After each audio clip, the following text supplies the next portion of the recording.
잠언 1장 20절에서 33절 말씀입니다. 지혜가 길거리에서 부르며 광장에서 소리를 높이며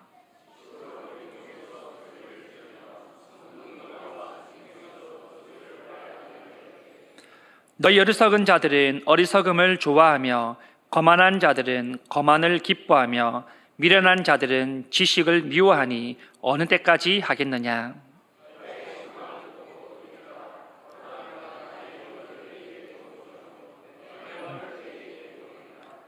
내가 불렀으나 너희가 듣기 싫어하였고 내가 손을 폈으나 돌아보는 자가 없었고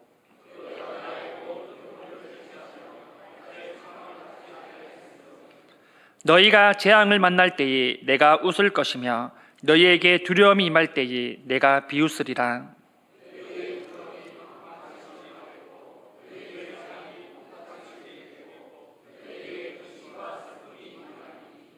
그때 너희가 나를 부르리라. 그래도 내가 대답하지 아니하겠고 부지런히 나를 찾으리라. 그래도 나를 만나지 못하리니.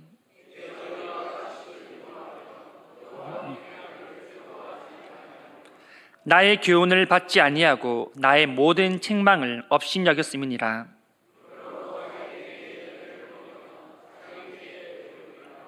어리석은 자의 태보는 자기를 죽이며 미련한 자의 안일은 자기를 멸망시키려니와 오직 내 말을 듣는 자는 평안히 살며 재앙의 두려움이 없이 안전하리라. 아멘.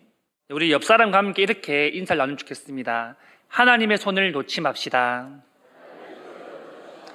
네, 우리 반대편에 다시 한번 하나님의 손을 꼭 붙듭시다. 네, 그렇게 우리가 하나님의 손을 붙들고 살아갈 수 있기를 간절히 소망합니다. 여러분, 순종이라는 것이 무엇이라고 생각하십니까? 우리가 순종에 대해서 많이 듣고 또 많이 말하고 많이 강요하는 것이 바로 이 순종이라는 것인데요. 순종에 대해서 잘 설명해 주는 예화가 있어서 먼저 한번 소개해 드리도록 하겠습니다. 어느 폭풍우 치는 날에 배 한 척이 조난을 당하게 됩니다. 그래서 구조 요청을 보내게 되는데요. 이때 본부로 연락을 받은 이 구조소의 선장이 급하게 준비를 해서 나가려고 합니다. 그런데 선원이 이렇게 묻습니다. 선장님, 지금 배를 띄우면 우리도 죽을 수 있습니다. 지금 띄우는 것은 죽음과 똑같습니다. 가면 안 됩니다. 라고 그렇게 선장을 만류하는 겁니다. 하지만 선장은 명령이기 때문에 우리는 가야 한다라고 말을 했는데요.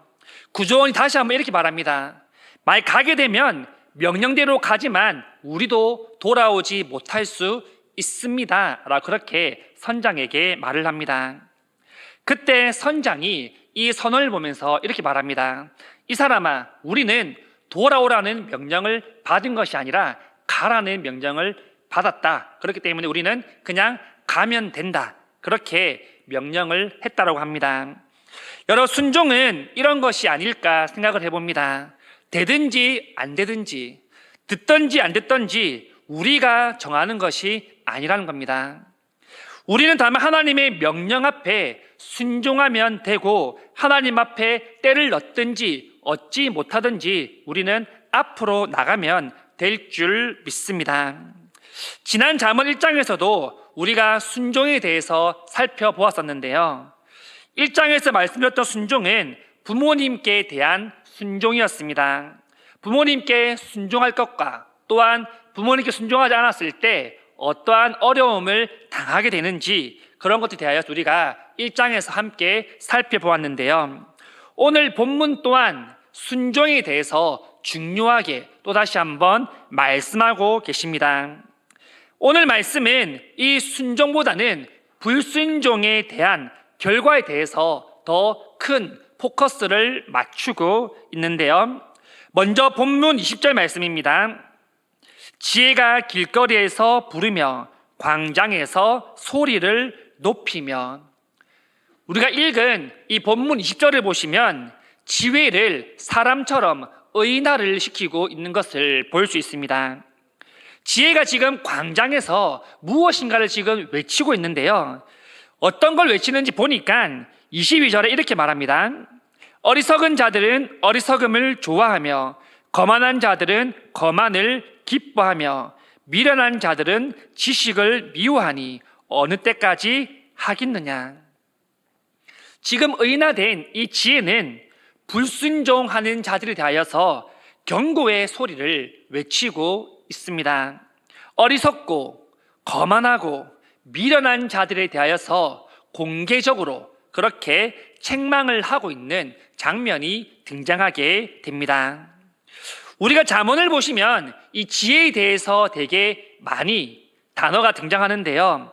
때로는 지혜가 이렇게 의인화가 되어서 말을 하는 구절들도 많이 있습니다. 이는 무엇을 의미할까요? 바로 지혜의 근원 되시는 하나님의 소리다라는 것을 말씀해 주고 있습니다. 지혜는 지금 불순종하는 자들에 대하여서 외치고 있는데요. 이 지혜의 책망을 받은 그 사람들을 보니까 이 사람들은 영적인 눈이 어두워진 사람들입니다. 즉 우매자, 어리석은 자들을 뜻합니다. 지혜가 이렇게 외칩니다. 너희는 언제까지 그렇게 할 거니? 언제까지 너희는 그렇게 살아가려느냐? 언제 너희는 그 악한 행실을 멈출 것이냐라고 그렇게 광장에서 외치고 있다라는 것입니다. 지금 어리석은 자, 우매자, 이 사람들은 하나님을 떠나서 살아가는 그런 어리석은 사람들입니다. 그런데 어떻게 보니까 이 어리석고 거만하고 미련하다라는 말을 볼 때 우리와 그렇게 멀지 않다라는 것을 또 새삼 돌아보게 되는데요. 먼저 어리석다라는 말은 단순히 그냥 우둔하다라는 뜻이 아니라 쉽게 유혹된다라는 의미를 가지고 있습니다. 여러분, 우리는 쉽게 유혹이 되십니까? 쉽게 유혹이 안 되십니까? 너무나도 우리는 쉽게 유혹이 된다라고 그렇게 말할 수 있을 것 같습니다. 여러분, 오징어 게임을 아십니까? 너무나도 유명한 영화인데요. 전 세계적으로 1억 명 이상이 이 영화를 시청했다라고 그렇게 발표합니다. 물론 조금 잔인하기도 한데요. 이 영화에서는 불법적이고 또한 목숨이 걸려 있지만 돈을 준다라는 이유로 여러 게임에 참여하게 됩니다. 그리고 목숨을 잃게 되죠. 처음 이 게임을 시작할 때는 이 사람들은 목숨을 잃을 것이라는 것을 전혀 예상치 못합니다. 하지만 게임이 지나가면 지나갈수록 동료들이 죽어가는 모습을 보게 됩니다. 그리고 그들은 공포에 시달리게 되죠. 그런데 이 눈앞에 있는 돈을 얻기 위해서 목숨을 잃는 것을 안 후에도 이 사람들은 끝까지 게임을 하게 되는 것을 봅니다. 인간의 연약함, 인간의 어리석음을 너무나도 잘 보여주는 한 편의 영화가 아닌가 싶습니다. 우리에게 가장 유혹될 만한 게 바로 돈, 재물이지 않겠습니까? 사탄은 우리를 계속해서 유혹합니다. 하나님이 일을 하지 못하게 계속해서 방해하는 거죠. 바쁜 일이 생기게 해서 우리가 성경을 읽지 못하게 하고 여러 이유로 예배를 드리지 못하게 유혹합니다. 전도하면 어차피 아무도 안 듣는다, 어차피 전도지 아무도 안 받을 거다라고 말하면서 전도를 하지 못하게 우리의 마음에 속삭이고 있다는 겁니다. 하지만 우리는 이런 유혹을 쉽게 뿌리치지 못한다는 것입니다. 왜냐하면 사탄이 주는 이 유혹들은 우리에게 너무나도 달콤하기 때문이죠. 두 번째는 거만함입니다. 거만함은 우리와 조금 멀지 않을까요? 그런 생각을 해봅니다. 그래도 우리는 하나님 믿는 자녀들인데 거만하기보다는 겸손함에 조금 더 가깝지 않을까라는 그런 생각을 해봤습니다. 이 거만함이라는 것은 상대방을 비웃거나 또는 조롱하는 것을 뜻하는데요. 물론 우리는 크리스천입니다. 하나님의 자녀들이죠. 대놓고 누군가를 비웃거나 조롱하는 일들을 잘 하지 않습니다. 하지만 여러분, 우리도 연약한 인간이지 않습니까? 때로는 우리는 뒷담화할 때도 있고 말과 행동으로 인하여서 다른 사람에게 씻을 수 없는, 잊지 못할 상처를 남겨줄 때도 분명히 있다라고 생각을 합니다. 우리도 사실 아직 여기에 있어서 완전하게 자유롭지 못한다는 것을 우리는 고백할 수 있을 것입니다. 세 번째는 미련함인데요. 그래도 우리가 미련하지는 않다라고 이렇게 생각을 합니다. 미련하다는 것은 좋아하지 말아야 할 것을 좋아하고 좋아해야 할 것을 싫어하는 것을 미련하다라고 오늘 본문에서 표현하고 있습니다. 즉 주객이 전도된 상황인데요. 이런 경우도 생각해 보니까 우리한테 너무나 많지 않나라는 생각을 해봅니다. 하지 말아야 할 것을 우리가 해야 할 때가 너무나 많고 해야 할 것을 우리는 안 할 때가 너무나도 많다라는 겁니다. 이렇게 말하고 보니까 그럼 우리가 이 우매자, 이 어리석은 자와 다른 게 뭘까? 똑같지 않겠나라는 생각을 하게 되는데요. 하지만 이 우매자들이 듣는 말이 있는데요. 이 말입니다. 어느 때까지 하겠느냐? 이를 알면서도 그들은 멈추지 않는다라는 사실입니다. 회개하지 않는다는 겁니다. 돌이키지 않는다는 것입니다. 본인이 맞다라고 생각을 합니다. 하지만 우리는 분명히 이러한 모습들이 있지만 스스로 우리는 돌아봅니다. 회개합니다. 잘못된 것을 우리는 분명히 안다라는 것이죠. 연약한 모습을 가진 것과 연약한 것은 다르다라는 것을 말씀해 주고 있습니다. 23절 말씀입니다. 나의 책망을 듣고 돌이키라. 보라, 내가 나의 영을 너희에게 부어주며 내 말을 너희에게 보이리라. 이 지혜는 우매한 자들, 어리석은 자들에게 책망하고 이번에는 이들에게 회개할 기회를 줍니다. 이제 너희가 하는 행동들을 다 버리고 다시 돌아오라 라고 그렇게 권면을 합니다. 그리고 나의 영을 너희에게 내가 부어주겠다 라고 그렇게 말씀합니다. 비록 이들이 지금 제 가운데 있지만 엉망진창으로 살아가고 있지만 그럼에도 불구하고 너희가 하나님께로 돌아오면 하나님께서 너희를 용서하고 받아주실 것이다 라는 것을 선포하고 있습니다. 당신의 영을 부어주시겠다라고, 당신의 영을 선물로 내가 너희에게 주겠다라고 이들에게 말하고 있습니다. 지혜는 이렇게까지 책망하고 권면하지만 그럼에도 불구하고 돌아오지 않는 자들에게 이러한 재앙들을 경고하는데요. 24절 말씀입니다. 내가 불렀으나 너희가 듣기 싫어하였고 내가 손을 폈으나 돌아보는 자가 없었고. 하나님 앞에 죄를 지은 사람들이 누굽니까? 바로 이 우매한 자들, 어리석은 자들, 이런 자들이 되지 않습니까? 그러면 그들이 먼저 하나님 앞에 회개하고 용서를 구해야 되는 것이 맞지 않을까요? 그런데 오히려 이것도 주객 정도가 되어서 하나님께서 먼저 그들에게 다가가셔서 이들을 긍휼히 여기고 손을 내밀어 주시는 모습입니다. 여러분, 하나님께서는 늘 우리에게 먼저 손 내미신다는 것을 우리가 잊지 말았으면 좋겠습니다. 우리는 이상하게 여러분, 다른 곳으로 가려는 그런 성향들이 분명히 있습니다. 자석도 X극과 N극이 만나면 어떻게 됩니까? 서로 멀어지지 않습니까? 마치 우리가 여러분 N극인 것처럼 계속해서 하나님으로부터 멀어지려고 하는 것 같습니다. X극인 하나님은 우리에게 다가오는데 N극인 우리는 계속해서 도망가는 것이죠. 멀어져 가는 것이죠.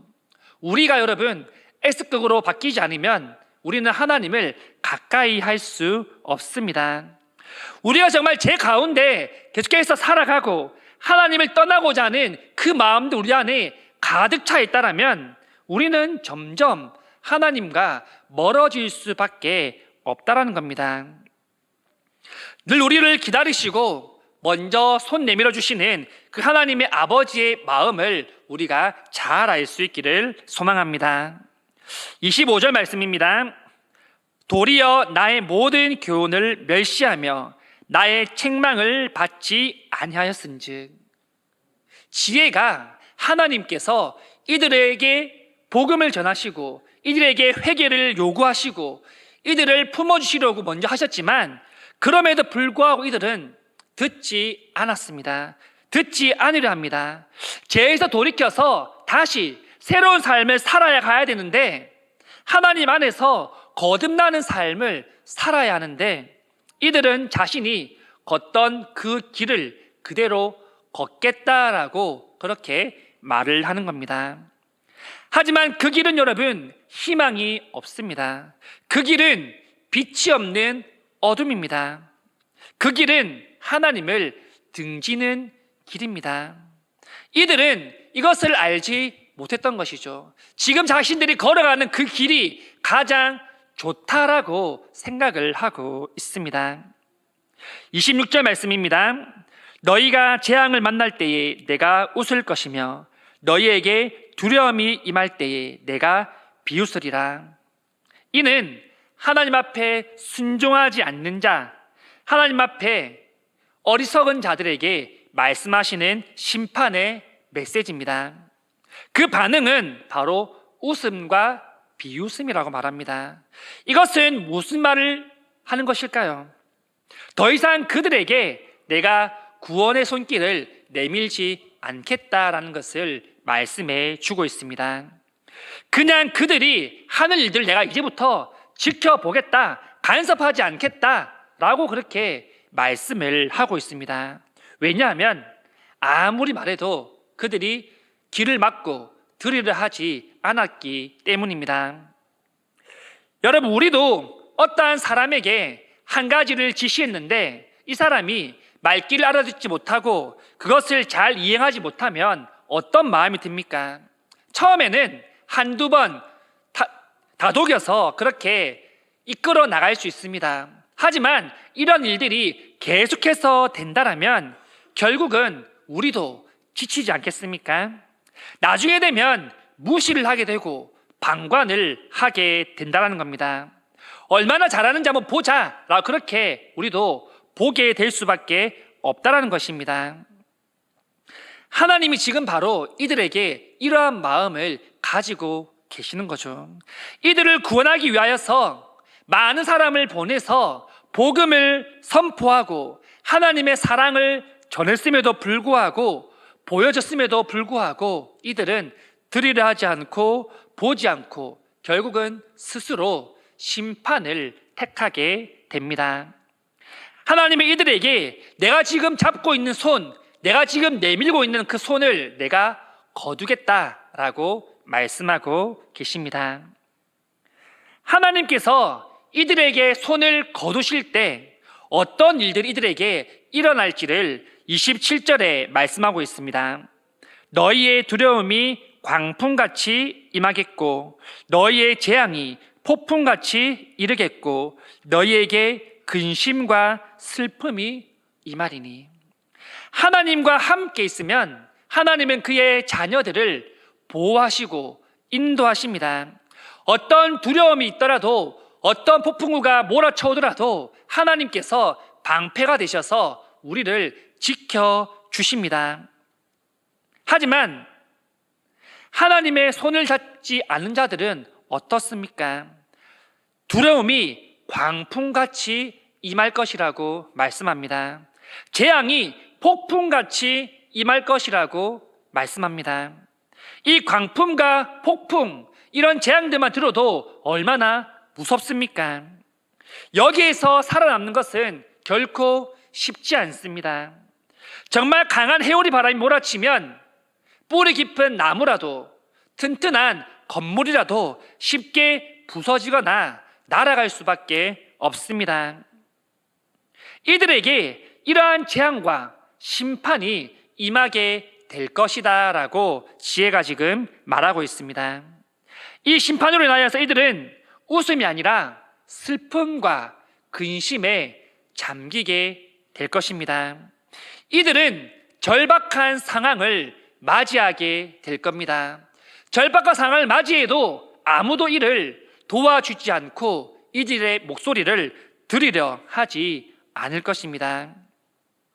지금이야 하나님 말씀이 아무것도 아니라고 생각하고 나와 상관없다라고 그렇게 생각할지 모르겠지만 결국은 자기가 원하는 대로 자기의 뜻대로 살아가면 하나님의 두려움을 보게 된다라는 것을 우리에게 말씀해 주고 있습니다. 28절 말씀입니다. 그때 너희가 나를 부르리라. 그래도 내가 대답하지 아니하겠고 부지런히 나를 찾으리라. 그래도 나를 만나지 못하리니. 사람들은 여러분 어려움이 찾아오고 힘든 일이 있고 스스로 해결할 수 없으면 도와줄 사람을 찾게 됩니다. 의지할 사람을 찾아서 의지하게 됩니다. 우리는 욥의 이야기를 너무나도 잘 압니다. 욥이 큰 어려움을 당하지 않습니까? 모든 재산을 날리고 모든 종이 죽고 사랑하는 10명의 자녀들까지 다 죽고 자기의 몸에 종기까지 생기고 자기가 사랑하는 모든 사람들이 떠나고 아내가 저주까지 하는 정말 생각도 할 수 없는 수많은 재앙들이 욥에게 순식간에 일어나게 됩니다. 욥이 어려움을 당하기 전에는 많은 사람들이 욥을 좋아했습니다. 욥이 자주 파티도 베풀고 선을 베풀었기 때문에 많은 사람들이 욥을 좋다라고 의인이라고 그렇게 칭찬합니다.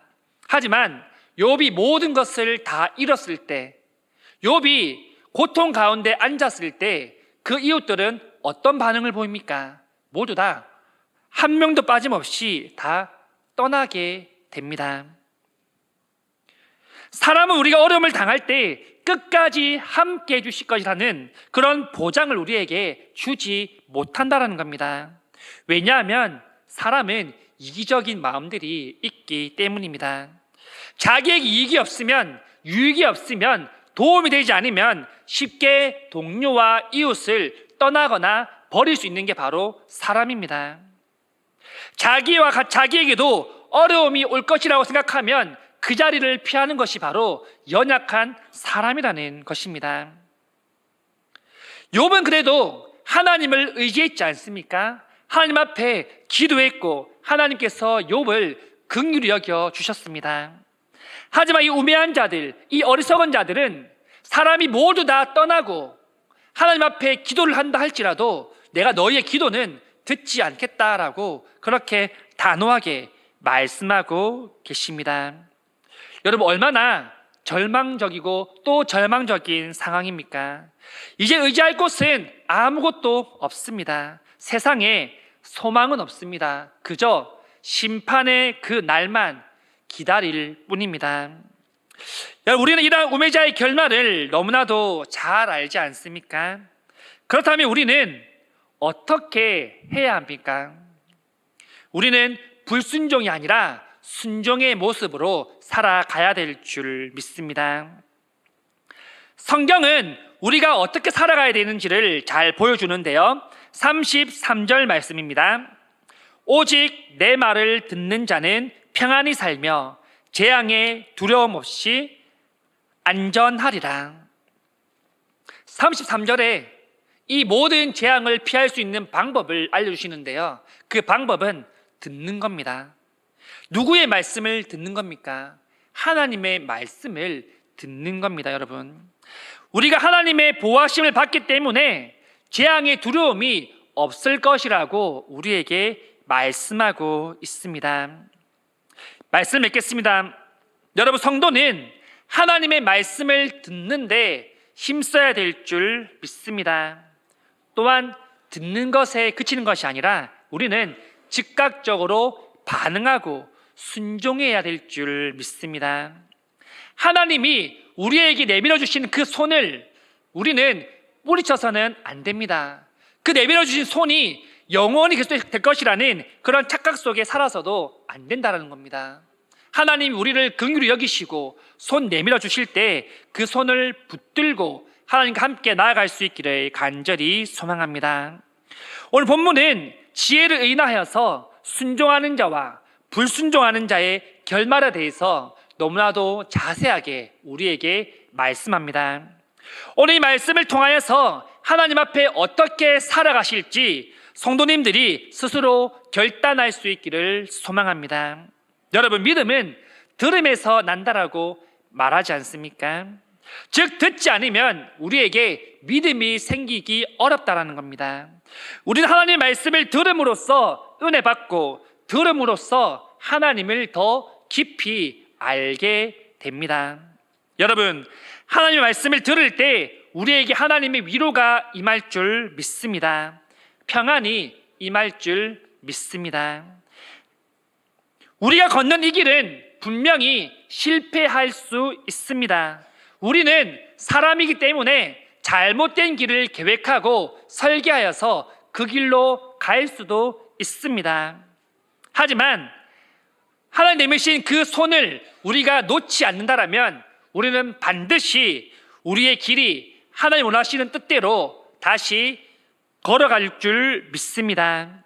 우리의 모든 삶을 하나님의 뜻 가운데로 하나님께서 선하게 인도하실 줄 믿습니다. 성도님들이 하나님의 말씀을 잘 듣고 순종함을 통하여서 하나님을 기쁘시게 하는 매일매일의 삶이 다 될 수 있기를 간절히 소망합니다.